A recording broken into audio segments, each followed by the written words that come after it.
My name is Karen Knox. I am the founder and lead designer of Making Spaces, a small interior design studio based in Leeds, West Yorkshire.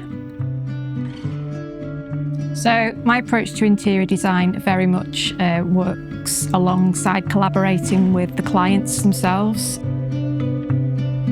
My process involves almost kind of investigating their life, their family's lives, and what they enjoy doing at home, what they enjoy doing outside of home, the way they move around their space at home, and trying to create a space that supports all of their life choices and gives them a sense of well-being in their home space.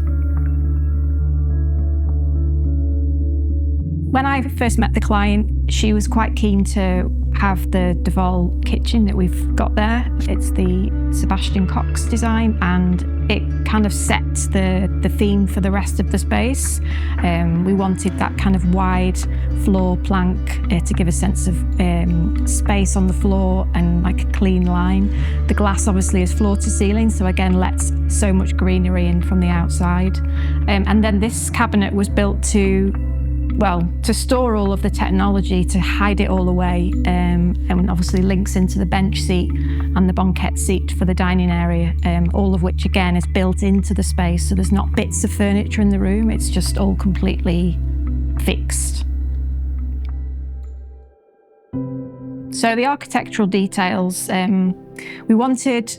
knew we were going to have quite a lot of switches and sockets because it's a functioning space, it's a kitchen, and a dining space, and a living space, and a workspace from time to time. So we know we needed lots of power points around.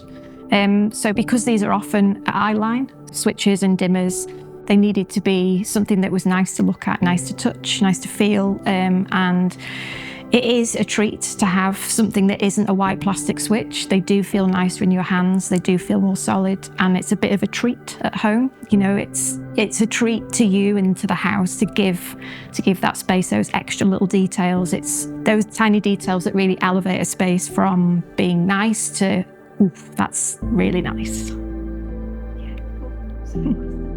So antique brass sockets and switches were chosen for the space originally to tie in with the cooker tap, the boiling water tap that we've got in the kitchen, which naturally ages, and it's just that kind of very natural feel. It's not got a lacquer on it, so it ages and it changes over time, just like we do, just like our house does. So it felt more organic and more befitting of the space. Big part of the design process from my point of view is spatial planning of a project, and as part of the spatial planning it's not just the main surfaces and the main areas. I actually position planting as part of the design. If there's a corner of the room, there will no doubtly be a massive plant in that corner to soften that edge, as there is right there. The fact that we've got this floor to ceiling glazing across almost two whole walls of the room, we are literally inviting the outside in, and the garden was landscaped at the same time as this extension, so the considerations were made about landscaping levels and what was going to be green and what materials outside and how that connected with the materials on the inside. Adding greenery to a space to make it feel natural, I would say green is one of the easiest colours to add to a space. It's a great colour to ground. It is scientifically proven to lower blood pressure looking at the colour green. It is scientifically proven to lower your heart rate to touch greenery and plants and trees. So actually it has a really positive impact on overall health.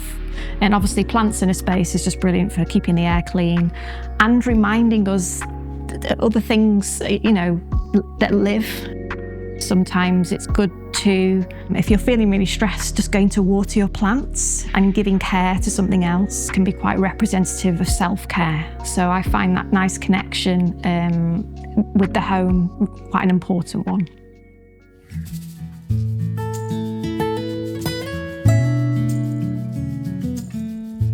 The picture window behind me, that has been lined with timber, which physically creates a frame, so actually it looks like a piece of art at times if you're stood there.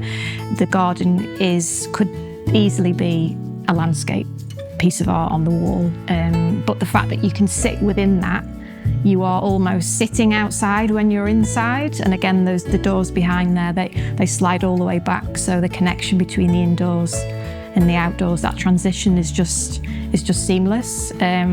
Even to the point of the sofa that we've got in the space, the back cushions and side cushions are completely movable.